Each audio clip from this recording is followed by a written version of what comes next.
So BNS section 78 ఏంటంటే ఒక అమ్మాయి వెంట పదే పదే పడి ఆమెని మానసికంగా వేధించడం, అసౌకర్యానికి గురి చేయడం, అలాగే ఒక రకమైనటువంటి ఇష్యూని క్రియేట్ చేయడం.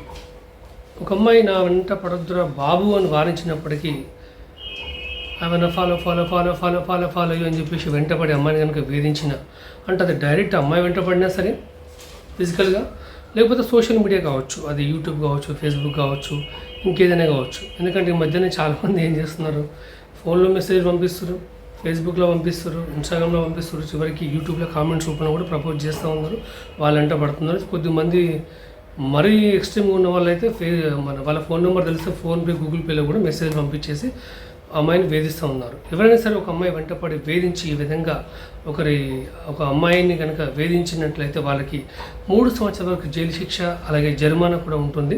ఆ విషయం గుర్తుపెట్టుకోండి. కొన్ని నేర సంబంధిత విషయాల్లో నిజానిజాలు రాబట్టడం కోసం పోలీసులు కానీ, ఇన్వెస్టిగేషన్ చేసే ఆఫీసర్స్ కానీ ఒక అమ్మాయి వెంట పడి అంటే వేధించాలనే ఉద్దేశంతో కాదు, ఏదైనా ఒక కేసు గురించి వాళ్ళ వెంట పడితే తప్పు అయితే ఏం కాదు. కానీ సాధారణంగా ఎవరైనా సరే ఒక అమ్మాయి వెంట పడి ప్రేమ పేరుతోని, లేకపోతే లస్ట్ కోసం కావచ్చు, లేకపోతే ఇంకేదైనా కావచ్చు వేధిస్తే మాత్రం 3 సంవత్సరాల వరకు జైలు శిక్ష, అలాగే జరిమానా కూడా ఉంటుంది. ప్రతి ఒక్కరికి షేర్ చేయండి. మహిళా భద్రత అనేది ప్రతి ఒక్కరి బాధ్యత. Thank you so much. Me Ramesh Pitla. Thank you.